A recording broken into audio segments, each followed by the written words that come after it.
Well, a very good day to you, everyone. This is Bob Martin, the RCSubGuy, and if you're viewing this channel, then hopefully you're interested in RC submarines, because that's what we're going to be doing.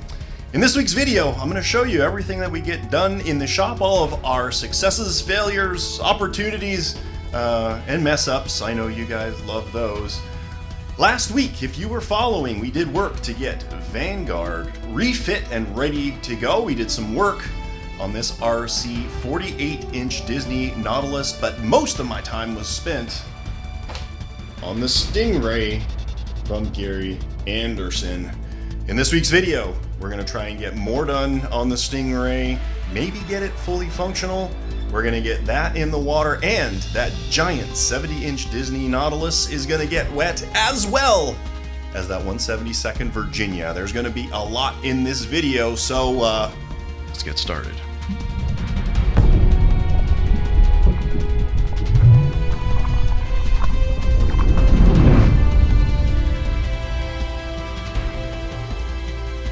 So it is actually Sunday morning. I'm picking away while everybody's still sleeping here. I've been in the shop for an hour and a half or so. Got some cool stuff done on Stingray. So you see, it looks a little different than it did last time. We've got our skis in place and secured. They're not just sitting there. Originally, I was going to pin these, which could still be done, but they're friction fit. I really don't think I need to mess with it very much. So we'll just leave it. We'll see. We'll consider it once we get a little further. The other thing that you'll notice, we have some forward dive planes in place. These were secured with some brass bushings. Linkages were run up to this assembly in the front, and waterproof servo from Hi-Tech now powers everything. So you can see nice, smooth tandem operation of the dive planes. For those of you who are kind of new to the hobby, I want you to consider the purpose of the dive planes and, importantly, their placement. In a typical nuclear boat or standard, submarine, you've got forward dive planes up over here, and you've got aft dive planes at the other end, placed forward and aft, respectively. In a typical RC submarine setup, the forward dive planes that you see back here will control the depth. They'll pull the boat down and bring it to the appropriate depth that you want to keep it. The stern plane's job is to control the pitch of the boat. So if you're utilizing electronics, the forward dive planes will pull the boat down. The stern planes on an automatic pitch controller will work to keep the pitch of the boat as neutral as possible. So you'll get kind of a neat submerging like this, as opposed to this situation. You can run a submarine just with stern planes. It just does the porpoising thing a lot more. Let's take a look at Stingray. So in this setup, we're using a vectored nozzle in the place of stern dive planes. So just pretend these are dive planes for the sake of argument right now, spaced at the far end of the boat. So this arm, moment arm that this creates, is ideal because it's spaced as far away as possible from the center of the boat, so you get maximum effect. These, however, are smack dab right in the middle. If you only had these, you would have no way to control the pitch of the boat. They would simply pull the boat down, and if it did get wonky due to hydrodynamics or whatever, you would have no way to correct it whatsoever. So in this setup, what we're going to be doing is using these dive planes in the center of the boat to pull the boat down, and then use the stern thruster to control the pitch of the boat. So just bear that in mind when you're looking at specifically fantasy submarines and that kind of thing with odd placement of dive planes. Although one notable historical submarine, the Hunley, had these center-mounted dive planes as well, which not the best scenario, to be honest. From this point, now what we're going to end up doing is mounting our stern assembly, getting that mounted in the proper spot. It's going to need to be right about here. The thing I don't like about it is going to be right in line. And it's going to get blocked by that thing right here. I might grind this down and make it as thin as possible in cross section. We'll see. Another thing I'm considering is the orientation of these control rods. If I put the unit in this configuration with these control rods spaced like this, then you'd have to pull both in order to go down, pull both or push both in order to go up, push one, pull one to go left, and push one, pull one the other direction to go right. So basically it's an X tail. As you can see, there's an X. Do you see that? It's an X tail. The other possible way of doing this is to move this 90 degrees so that one rod controls pitch and one controls yaw. I don't know. I mean, obviously for symmetry, this would be the best. I think we'll start that way. Maybe I'll make like a clamp that we can spin it with. That would be a super smart idea. That may be what we'll do. The other thing, if you guys were following, and maybe I'll put a video right up here. When we fired this thing up, it sprayed a cone of circular water pattern coming out of the nozzle here. And that obviously is because the prop that you can see right there is spinning the water, and then it comes out and spins as it comes out. If we want maximum thrust, we need to correct that. And so we're going to need to create a unit that fits in the nozzle or the body here that works in the opposite direction with some vanes to straighten out that water flow and get it coming out in a linear fashion. I'm going to give it a go and we'll see. The thing I don't like about it is in order to be strong, it needs to be thick. And if we make thick, we're going to choke off the water flow. Don't like it. But let me see what we can come up with. I'm going to leave this alone here right now. It's Sunday. It's the weekend. I was just had a little time to kill this morning. Got all that knocked out. Play with the attenuator and see what we can do. Happy Monday. Official start to the work week today.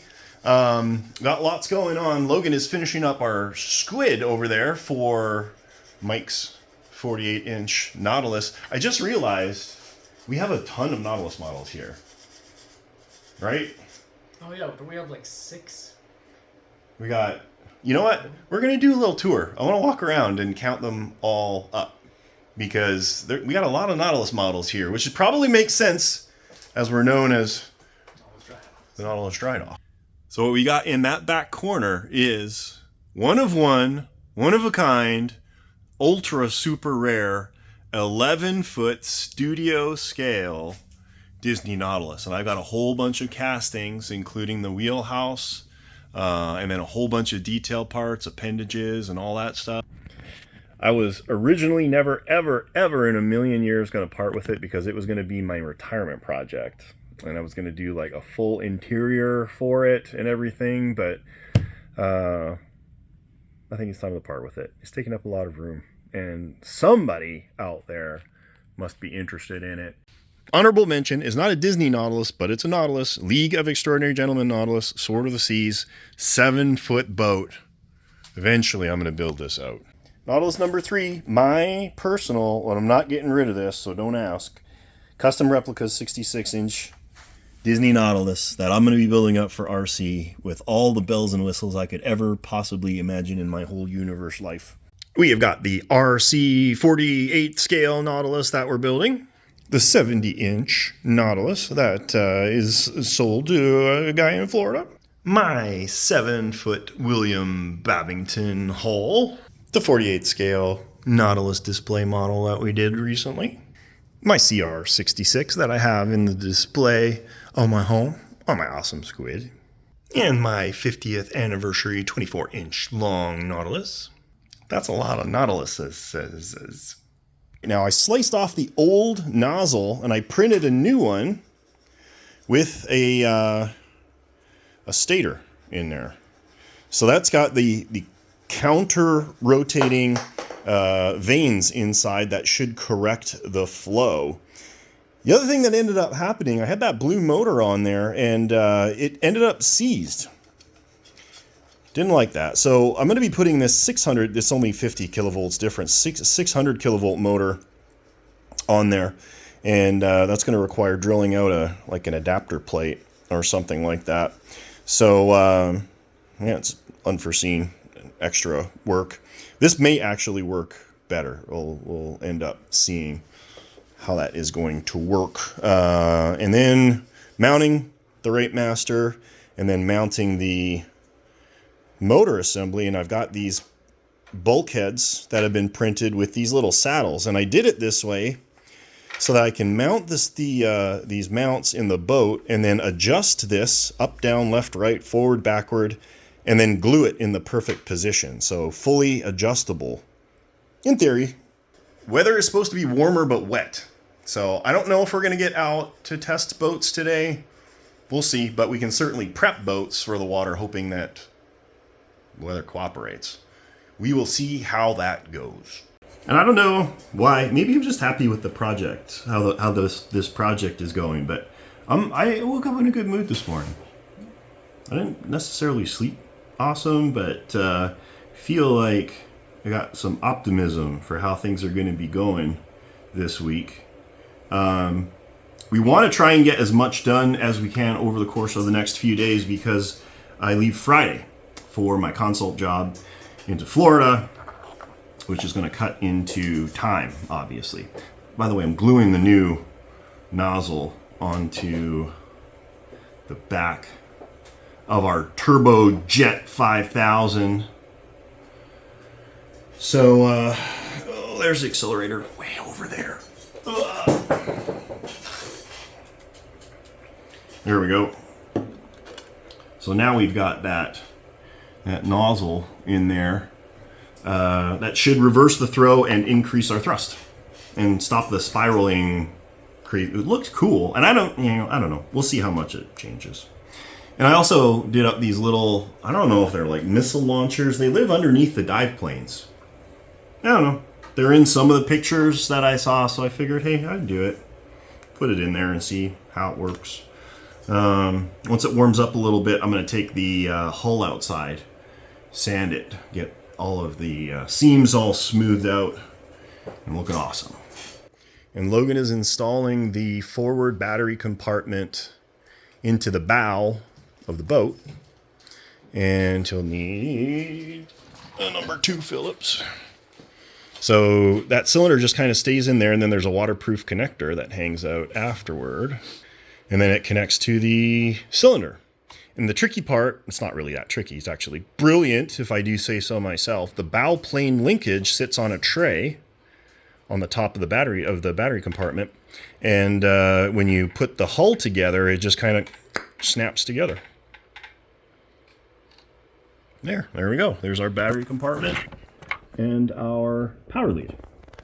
So now we'll flip it over, connect the battery, and yeah, and it'll all be done. We'll see. Everything is hooked up and appears to be functional. We've got rudder, we've got stern plane override,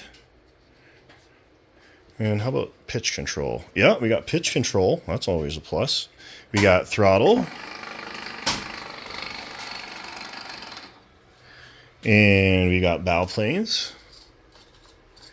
And we've got ballast. Everything is working.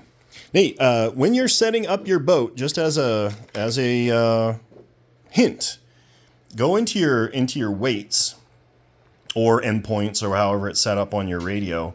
When you initially test it, set all the weights or endpoints to like 30%. Is much, much better to work up with low throws than it is to have too much hit the stick and bend or break your linkages. All right, so go with low values to begin with until you get everything configured and ready for final adjustment. Now, what we're going to do is put this together, get the top on it, and it should be ready for trimming at the top secret test facility. So we got the upper hull on, And this is flush. We got a flush seam here. You can see our dive planes are off. They're cocked up in neutral position. So I was going to play the old adjust, trial and error thing, but Logan came up with the brilliant observation that when you separate the hull, you can physically see from the gap how far you'd have to adjust your linkage to get perfectly flush. Yeah, so if you just knock it back a little bit because it's a little bit down, push it in just a little. So we can now take this measurement and we'll know precisely how much we need to shorten the linkage to get perfectly neutral. That was brilliant. So we have Trafalgar prepped, Virginia prepped, Nautilus prepped, and had a few minutes to do a little cosmetic work on Nautilus. This is a departure from my usual. I wanted to try something new for Stanley. Hopefully he likes it. This is, it was brown before, just brown. And so I used the airbrush to highlight the open areas with copper. So now it kind of looks like a tarnished coppery color, which in my mind is a throwback to the filming miniature, which was brass. So obviously a much brighter color. So this is a nice in-between in my mind. I think this turned out really, really good. I'm excited about it. I'm going to give it just a little bit of scupper weathering here just to make it a little more realistic. And then we'll see when we can get this out maybe tomorrow into the water for trim. And then we got to check the forecast to see when we can get this stuff out to the pond. Stupid Texas weather. Final paint job.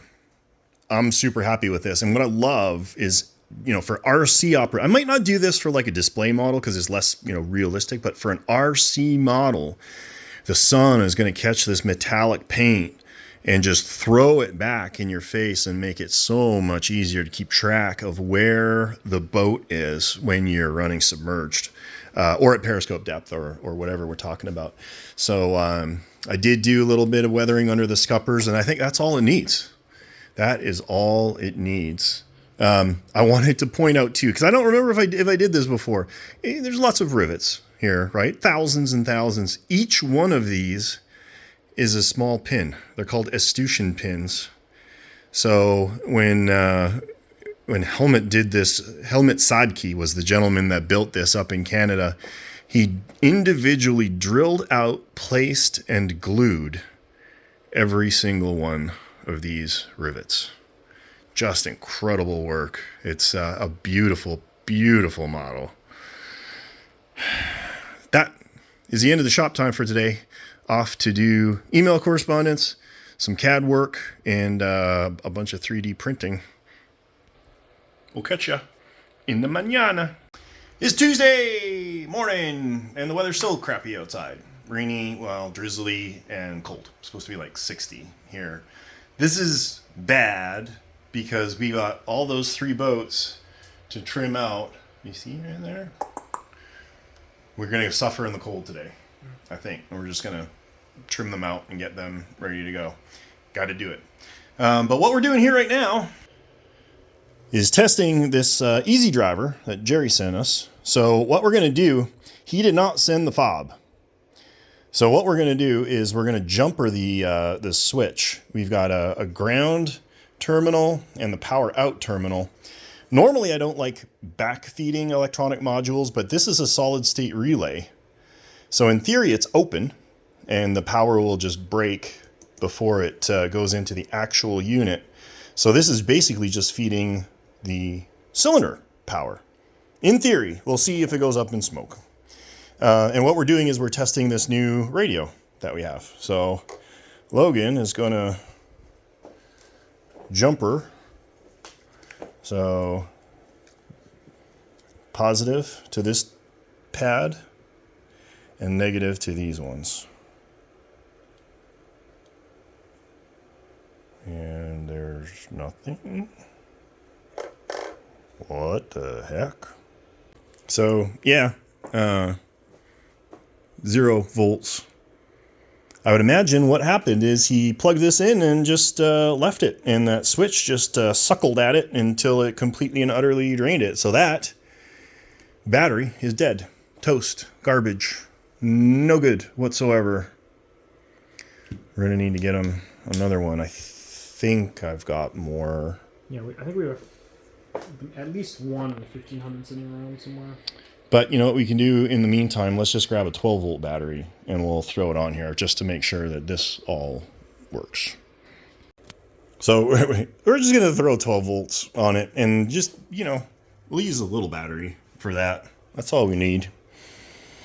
All right, do her again. What?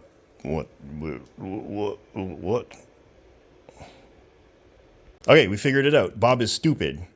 This is power in. I was feeding power to the relay, but we had no fob to turn it on. So that's what was going on. This is power out. So we want to feed on the output side. So Logan's going to jumper it. Rudder. Dive planes. Oh, yep, you lost it. Nope.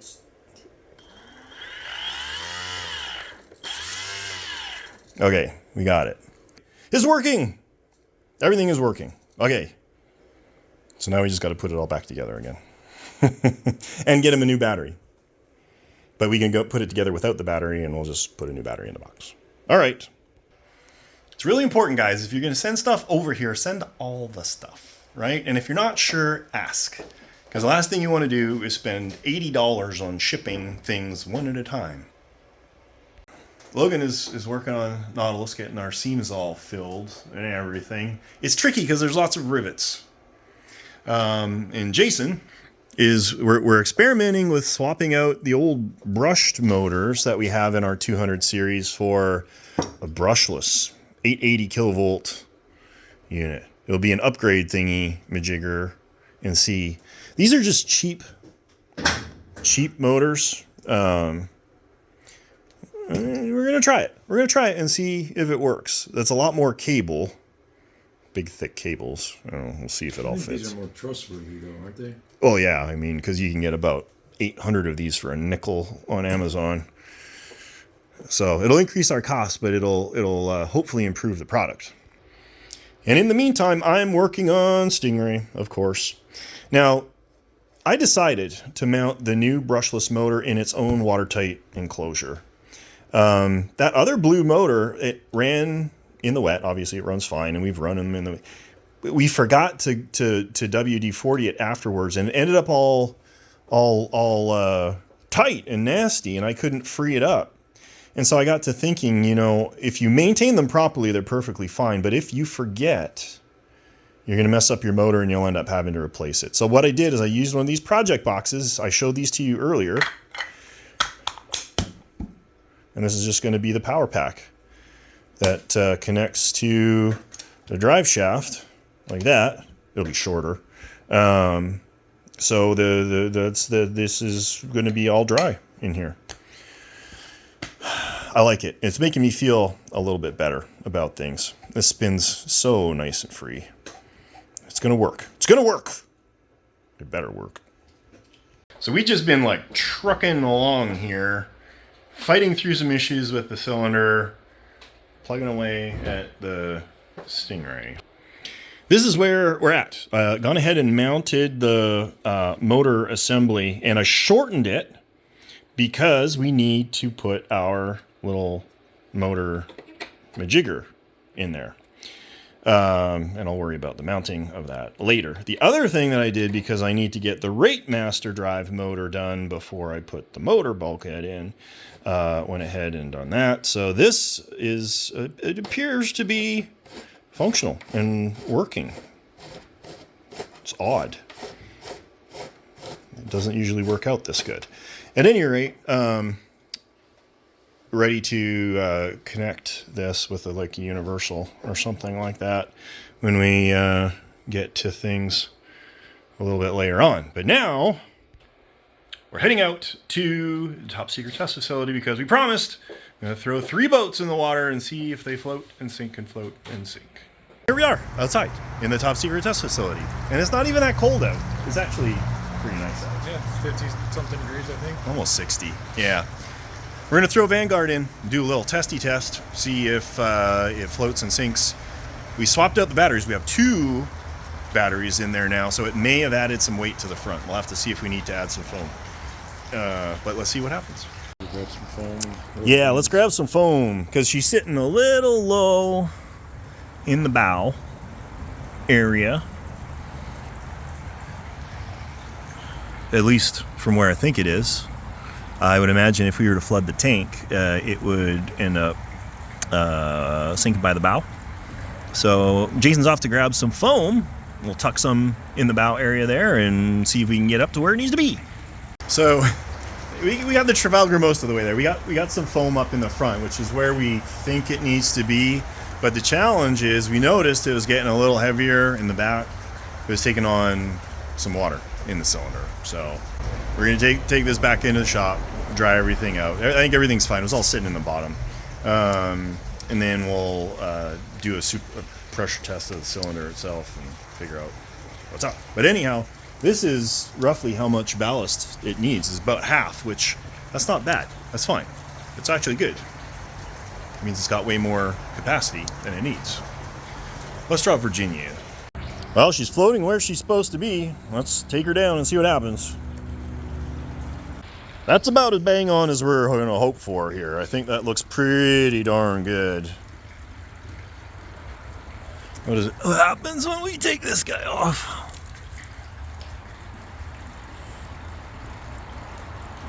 We got way more ballast capacity too. That's perfect.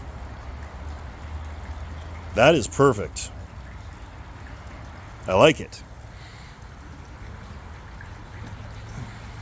Okay. Well, we'll bring her back up, check and make sure there's no water, and then we'll bring Nautilus out. Now that there is a cool looking boat. You should be able to hit the down switch. I think this is ballast. Yep. There we go. Look at that. Wait. Stuck.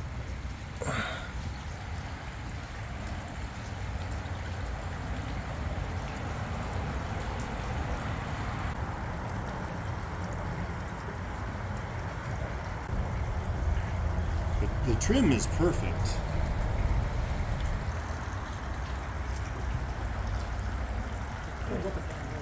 I didn't. Sit rep. We're packing it in for today. We got the cylinders extracted from the two boats. We're gonna need to determine where that leak is for Trafalgar, and it was a pretty substantial one. There was like 2 tablespoons of water in the bottom, which wasn't remotely enough to get to any components, but obviously enough to mess up our trim. So we're gonna do that. The other weird thing about Virginia is the ballast control is messed up. The pump itself is working, but the center point seems all messed up, and it's super finicky, and the center point seems to be moving. I think you guys remember, and I think it was this cylinder, we had problems with the ballast control module, the OTW ballast control module. I'm super tempted to scrap the whole thing. They seem to be really, really problematic. Screw it. We may just throw an electronic speed controller in there and be done with it. And it'll always work. We're going to check it out tomorrow. Logan's going to continue some work on that thing, and I am going to continue work on our Stingray. Really happy with how this is turning out. The whole gear system seems to be really good. The kicker is I need to go from here to here, so I may get like a flex shaft. Otherwise, I need universal, and an intermediate joint. An intermediate joint. And it can't impact where the motor box sits. This thing is looking slick, guys. I love it. I was originally kind of like hesitant to take this on, but it's been fun. So, packing it in, turning it off, calling it a night. See ya tomorrow. Wednesday morning, and we're going to kick things off with trying to get our boats all squared up so we can get back in the water, get them finally squared up. If the weather at all does anything good in the slightest, I want to get Virginia at least in there because it's done. It's done. I got to get it off to the customer. I got a box sitting in the corner waiting for it. So here's the situation. This cylinder's all buttoned back up again, double checked it. We pressured it up, and I was just listening. There's like a little intermittent bubbling hiss coming from somewhere back here. Could be the bellows, could be the main seal, could be, you know, the knurled nuts. I don't know. We got to put that in the water. It's pitch black outside, so turn the lights on, and then we'll be able to see what goes on when we put it in the top secret test faculty. Note to self, this was half full of water. You remember when I disconnected this, I forgot that this was pressured up and it blew water straight forward and all over that compartment. So that was fun to clean up. There's still a little bit of moisture in there, some water droplets you can see, but for the sake of pressure testing, I am not concerned. We'll get it opened up and blown out and dried out once we figure out where the leak's coming from. Virginia, everything is copacetic and cool, except, and this is the Trafalgar top, I just have it set aside because I'm going to be putting foam in momentarily, but that pump controller is driving me crazy. I'm going to check it again. It was working on the bench earlier, and then when we brought it out to prep it for testing, it was acting up. And I adjusted the offset to set the center point, the neutral point, and it seemed to be working properly. But when we brought it outside yesterday, it was doing the same dang thing. So, like I said yesterday, we may just be pulling that OTW dive controller out, putting it in the trash, and putting this normal speed controller in there. All right, boys and girls, let's see what's going on with this thing today. Radio's on.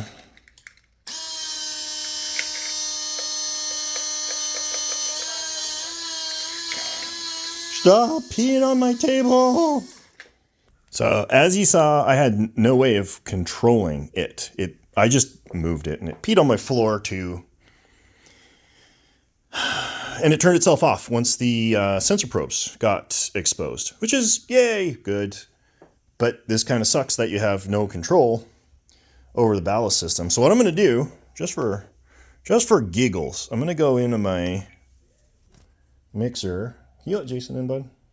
Yep. And I am going to change, the ballast I've got on pot 2. Okay, all right, cool.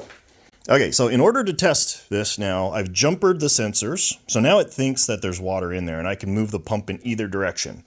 I've got it on pot 2, which is a proportional switch, so I can see exactly at what point it kicks in. So see what happens when I turn this on. Pump is running. It immediately switches from left to right. There's no neutral, and it's way off at like a third. I don't want to run that pump too long. I don't know what is going on. If I edit this, because I had adjusted the offset to 20%, if I put that back to 0, then in theory, neutral is neutral and should be off.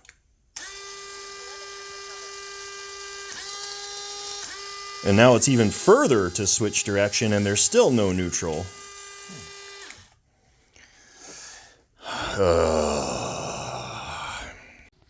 So Logan managed to swap out the remote switch, because I got an email from Jerry yesterday. He's like, I lost my fob. I don't know how to turn it on. Put a new switch in. So Logan put a new switch in. A lot easier than jumpering the old one, right? Yeah, although it took a bit of a process because you have to resolder and refix a bunch of wires and reposition them all, so time-consuming but simple work. Yep. Quick update on Stingray. I'm making some brackets that are going to hold the ballast tank down with some little straps, and that way everything's removable. You can get to it just like this for, whatever reason. If you ever need to work on the thing, it'll be easier outside the boat, in theory. And Jason, we did away with the old dive module controller majigger, and we put in a Viper 15. So that's all waterproof and everything, by the way, so it'd be super cool. And Ta-da! So now we got to put it all back together again, throw it back in the water, test it, make sure everything's functioning properly, throw it back in the boat, and then get that all going. Bob did a boo-boo. We have an issue here. So first off, let's talk about the wing. You see I drilled a hole in the top of this retaining bushing. And the reason I did that is so I could put a tube of grease against it, spin the motor, and inject grease all around that bushing. So now it's super smooth. Super smooth. Really good. Love it. Now, in terms of the bad, the hull is hitting, I think, here and here.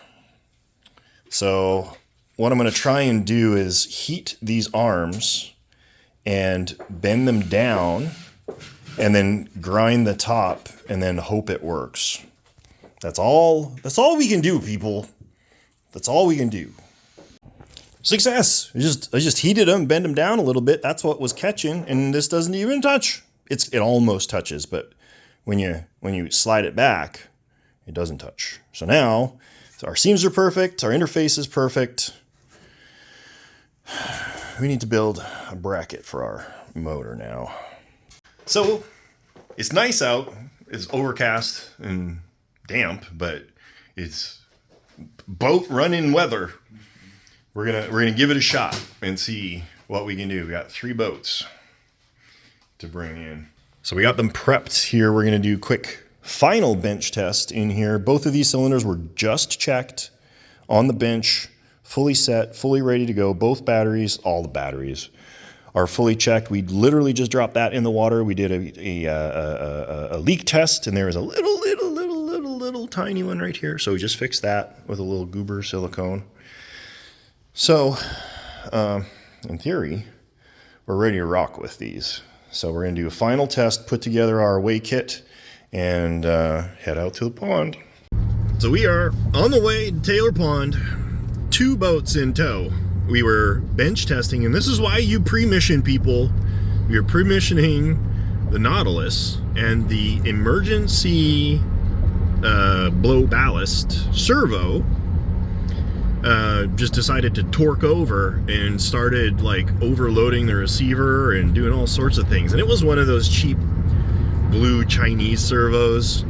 So it's too much work to undo all the bolts and swap it out before here, because it's vitally important we get the other 2 boats tested. So we're on our way with the Vanguard and the Virginia double V, and we're gonna get those in the water today, and we're gonna hope like crazy everything goes well, because I am quite positive the lake water is probably about 40 degrees. Yeah, your right pool now water was about that, so hopefully we don't need to go swimming. And here we are at Taylor Pond, which apparently may be called Lake Paloma. There's like an old faded sign over there. Who knows? Yeah, this water, I don't know. It's awful milky. Turn around. Yeah. We got to make sure we plow through that at least once. Both radios are exactly the same. We didn't know which one was which. Grab the first one. Apparently it's Virginia, so Virginia's going in the water first. All right, I'm gonna throw this baby in the water. Ready.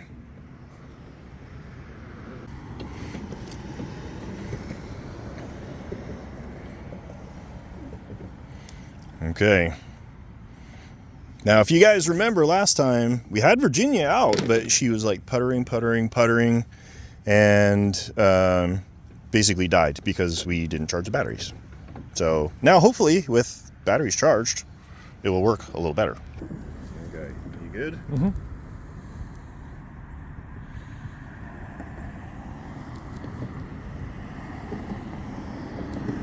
Something wrong because I've got no throttle. Nope.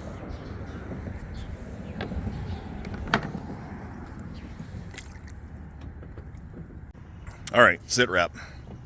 You guys saw we had the Virginia in the water, and it had no throttle.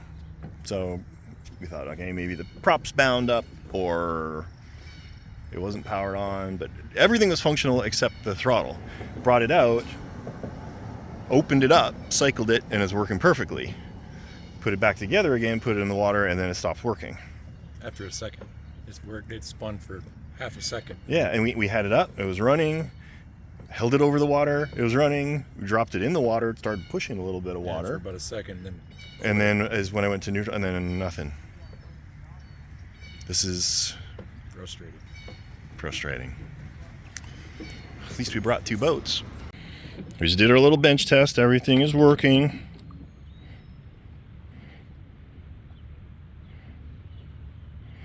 You know what we never did was re-tested it after I installed that foam in the front.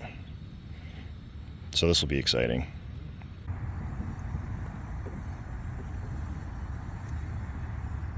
That has definitely got a unique profile to it.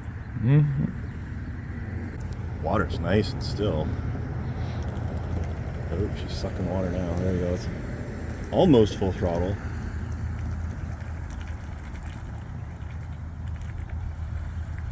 So just kind of nose down a little bit too. There you go. I put the stern planes down a little bit. Yeah, it sucked the ass in. Now we're going. Oh yeah, that sucked the upper rudder under as well. So now you got a little better controlage in the back. So Jason just ran to grab some foam. We brought our full away kit just in case, because you never know. So we got all of our trimming materials and everything. It's sitting a little high in the bow.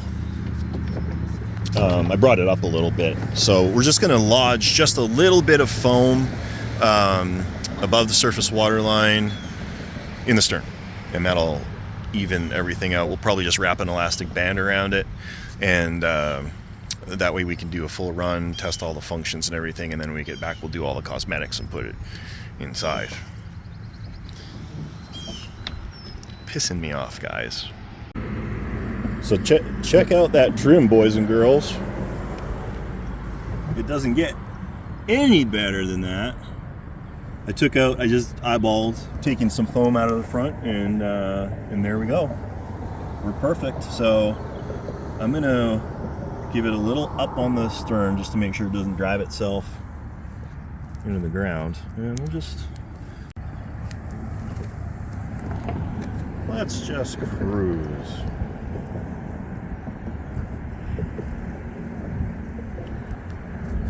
Look at that periscope depth.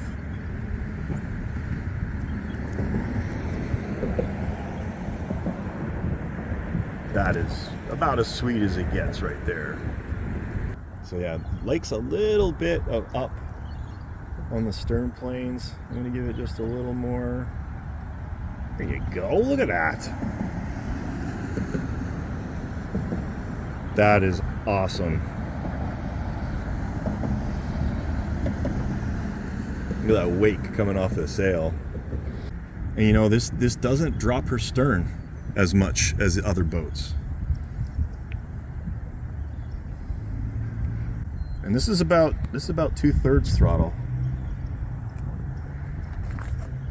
Oh yeah, look at that water coming off that sail. That is awesome.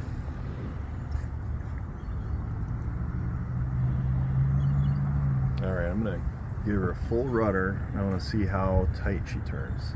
Oh, she swings around nice. I'm gonna guess it's gonna be about 12 feet. Yeah, 10, 11, 12 feet.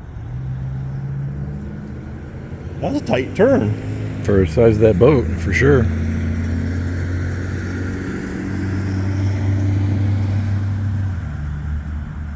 I don't know. Maybe I'm just not going to sell this now. I'm just going to keep it for myself. And by the way, I have not touched my forward planes at all.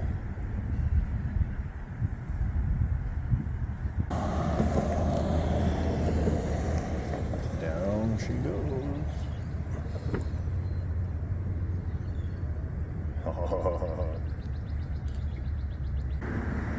One more lap and we'll bring her back in.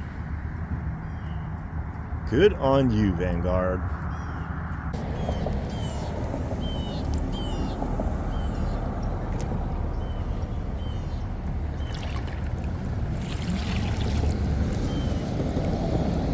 Okay guys, end of the day mission recap. We got to figure out Virginia, or Vanguard, epic, awesome, done. We're going to make a review video of that tomorrow, get it uploaded, add it to the listing. Somebody got to buy this thing, come on now. So awesome. And then we've got to swap out the servo on the Nautilus. But tomorrow's my last day before I head out to Florida, so got to make sure we get done what we get done. And Logan had gone ahead and he grabbed some LEDs for me because we're going to throw some LED lighting in this bad boy. I checked it out, and I'm not gonna spoil the surprise, but we're gonna do some cool lighting on this boat. It'll make it far more visible. You know, not that the paint job's gonna make it hard to see, but it'll just add so much more, I think, to it. Bright blue LEDs through the torpedo tubes and shining into the Ratemaster as well. I think it's going to be super cool. I did a test. I did a little testy test with the LEDs here. It looks awesome. And I'm trying to get 2 proper little scale figures. I got a lead. There's no guarantees. Maybe.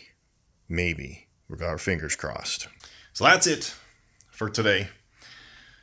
Gonna pack it in, grab some dinner, chill out with the kid. We'll see you guys in the morning. And it's Thursday, last day in the shop for like a week at least. Priority is trying to get this thing figured out with Virginia. I don't know what the heck is going on with that. And then worked a little bit this morning on Stingray. Let's take a look. So I got my flex shafts in, and the install was super easy. It sleeved right into the output shaft, and then just drilled out a coupler and got it working perfect. And it works really, really good.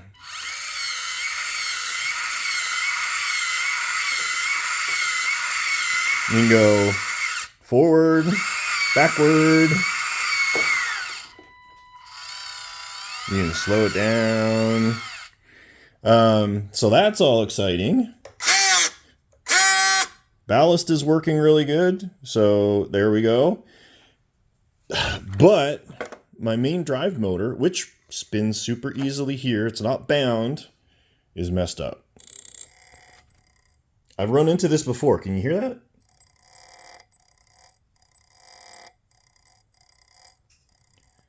So I'm hoping it's a messed up speed controller because I kind of built this old box around the motor.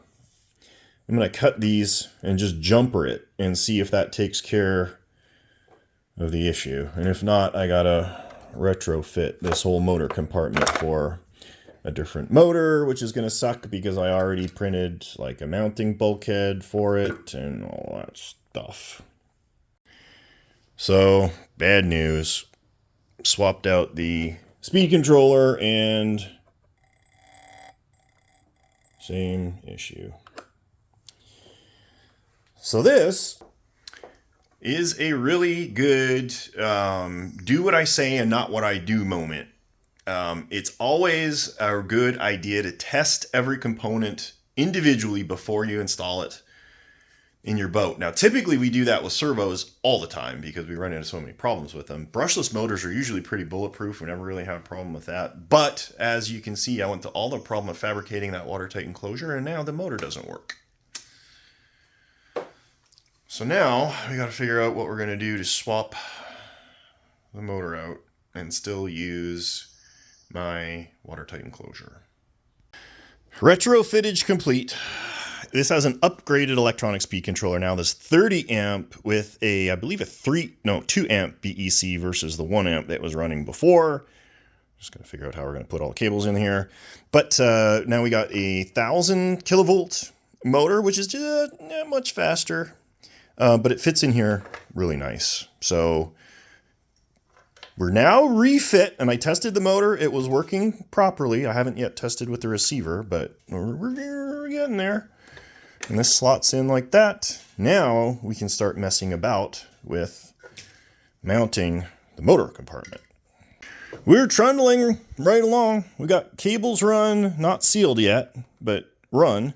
And these will live permanently in here, by the way, so no need to make removable connectors or anything like that. 2 waterproof servos in the back, 1 in the front, and I've got it all programmed in. We've got differential steering and such in the back, and we've got dive planes going on.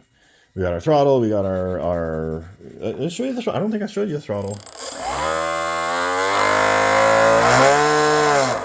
That's 50%. I've capped it at 50. So, and now what we got to do, I just want to turn this on, just for fun. That's so cool. And you can go backwards too. But I recommend this way. So now the challenge is I've got to connect this to this, but have enough flex in it so that it doesn't bind, because when this moves to the end of its arc, it's going to pull this arm. So I'm going to need to put like a flex relief in here. And hopefully that will take into consideration the offset. So time to play with that. So I got the intermediate flex rods in there, and I used brass because brass is softer. And then I put the fulcrum back here, you know, far away from the servo. And you can see it's got nice, easy travel. There's no binding. But the coolest thing is watching it move. Man, I hope this works. That is so cool. All right, well, man, what do we have left here? I got some sealant curing lights. We're kind of onto lights, I think, and some cosmetics, but we're running low on time here today, so you might need to take a look at the Virginia cylinder. I love working on this. I want to keep going, but we may be stalled. I don't know. So I was just noodling with Jason here. One thing I'm worried about is flotation in this crazy beast. There is not a lot of vertical room. There's a lot of horizontal room, but not a lot of vertical room. And all our weight is almost in line with the center of the boat, which means if I put foam beside, it's not going to create any static stability for the boat. So the question really is, you know, I think what we're going to need to do is pack foam all in through here and in beside over here and just throw it in the water and see what it does. It's going to be a challenge, but I don't know, whatever. We'll jump off that bridge when we come to it. For now, it's functional. Looks cool. And this morning, I drafted a full interior for it. I got the floor, the yokes, the chairs, all the little greeblies and stuff like that. So we'll get all that printed out when I get back. And hopefully by then my little dudes will be here. I got them. They're on the way. It's supposed to be a couple weeks, 3 weeks away. And that is going to wrap up another week here at the Dry Docks. Like I said, it's an early termination of this week's work because I'm off to do my console job where I actually make money working. And I will be back next Friday, so like a week from now. So there will be no weekly update video next week. I'm sorry. I know there's real tears from everybody, but I hope you enjoyed this week. Had a good time. I'm really stoked about Stingray over here. It's turning out really, really good. Got some stumbling blocks with the Virginia and with the Nautilus, the one little servo thing. But when I get back, Virginia's going to be in the water. Nautilus is going to be in the water. We're going to clear those suckers out and get to our next build. So thanks for joining me, everyone. Don't forget to like and subscribe. Helps us out a lot. We will see ya next time.